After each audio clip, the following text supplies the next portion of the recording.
حلم بردباری اور انات معاملہ فہمی اور لوگوں کے ساتھ جو ہے وہ خوبصورتی کلام میں، خوبصورتی رویوں میں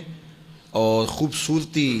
مخالطت کی، اور جو ہمسائیگی کے دوستی کے حقوق ہیں، جس طرح والدین کے حقوق ہیں، جس طرح ازدواجی حقوق ہیں،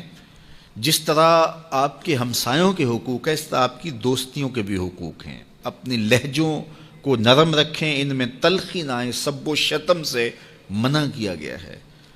اور معمولی معمولی باتوں پر پکڑ کرنے سے روکا گیا ہے۔ اور اگر یہ رویے بچپن میں پیدا ہو جائیں تو بعض اوقات پھر وہ فطرت ثانیہ بن جاتی ہے، عادت بن جاتی ہے، اور پھر جب آپ بڑے ہوں گے تو وہ عادتیں وہاں بھی چھوٹ نہیں پائیں گی، چونکہ وہ اس ماحول میں آپ کے ساتھ جڑ گئی تھی۔ کسی کی ٹو میں لگ جانا، کسی کی غلطیاں نکالنے کی سوچ میں رہنا، کسی کو نیچا دکھانے کے چکر میں رہنا، کسی کی تذلیل کرنے کے خیال میں رہنا، دیکھیے اگر آپ ڈھونڈنے نکلیں گے تو آپ کو پھول میں بھی کوئی چیز نظر آ جائے گی، کوئی نقص نکل آئے گا، اور اگر آپ اچھائیاں ڈھونڈنے نکلیں گے تو آپ کو کانٹوں کے بھی کوئی فائدے نظر آنے لگ جائیں گے کہ ان سے بھی یہ فائدے وابستہ ہیں۔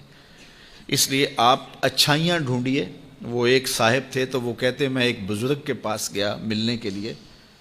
اور میں ان سے ایک برائی کو نوٹ کیا، ایک ان کی خامی کو نوٹ کیا۔ پھر میں دوسرے بزرگ کے پاس گیا تو ایک خامی میں نے ان کی نوٹ کی۔ اس طرح 99 بزرگوں کے پاس گیا، اور جب 100ویں بزرگ کے پاس گیا اور میں نے کہا حضرت میں 99 بزرگوں کے پاس گیا ہوں اور میری نیت یہ تھی کہ میں ان سے بیعت ہوں، لیکن ہر ایک کی ایک ایک خامی سے میں آگاہ ہوا، اور اب آپ کے پاس آیا ہوں اور کچھ دن گزارنا چاہتا ہوں، اور میں آپ کو پہلے بتا دیتا ہوں کہ میری نظر بڑی باریک ہے، میں بہت تیز ہوں، تو میں آپ کے ساتھ کچھ وقت گزارنا چاہتا ہوں، آپ بھی محتاط رہیے۔ تو وہ بزرگ فرمانے لگے کہ ان سے تو ایک ایک خامی ملی ہے، میرے سے تو بہت زیادہ مل جائیں گی، میں تو سراپا عیب ہوں، لیکن میں تمہیں صرف ایک بات کہتا ہوں کہ تو ان 99 آدمیوں کے پاس گیا، سال لگا، 2 سال لگے، ایک ایک خامی تو نے جمع کی، اب تیرے پاس 99 خامیوں کا ذخیرہ ہے، کاش کہ تو ایک ایک خوبی جمع کرتا رہتا، تیرے پاس 100 خوبیوں کا ذخیرہ موجود ہوتا۔ اس لیے اگر آپ ڈھونڈنے نکلیں گے تو آپ کو کانٹوں سے بھی خوبصورتی مل جائے گی۔ تو یہ اپنے انداز نظر کو، اپنا کشکول ٹھیک رکھے تو پھر اس میں خیر پڑے گی۔ خذ ما صفا و دا ما قدر، ہمیں ایک ضابطہ دیا گیا ہے، آپ جہاں بھی جائیں اچھی چیز لے لیں اور جو بری ہے وہ وہیں پھینک دیں، بات ختم۔ ہم اچھی پھینک آتے ہیں اور بری جو ہے وہ سینے سے لگا لیتے ہیں، اور ساری زندگی اسی دلدل میں پھنسے رہتے ہیں۔ جو بندہ اخلاق کے اعتبار سے خود اچھا نہیں ہے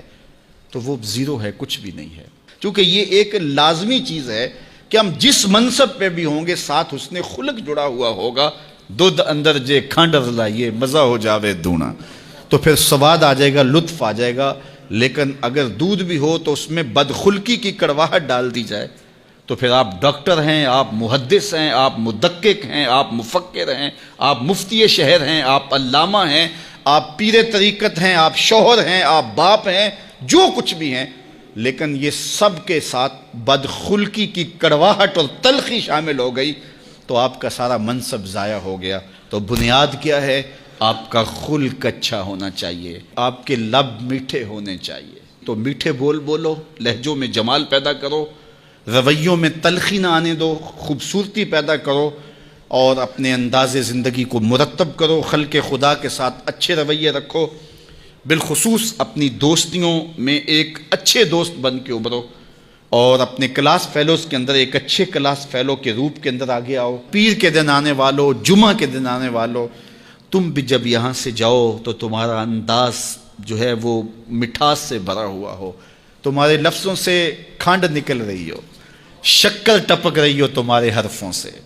اور مٹھاس تمہارے لہجوں میں گھلی ہوئی ہو، اور تم بات کرو تو پیار پھیلتا چلا جائے اور محبت پھیلتی چلی جائے۔ ہاں جہاں کہیں سخت بات کرنی ہوتی ہے وہ بھی ایک موقع ہوتا ہے، لیکن عمومی رویوں کی میں بات کر رہا ہوں تو اللہ تعالیٰ جل شانہ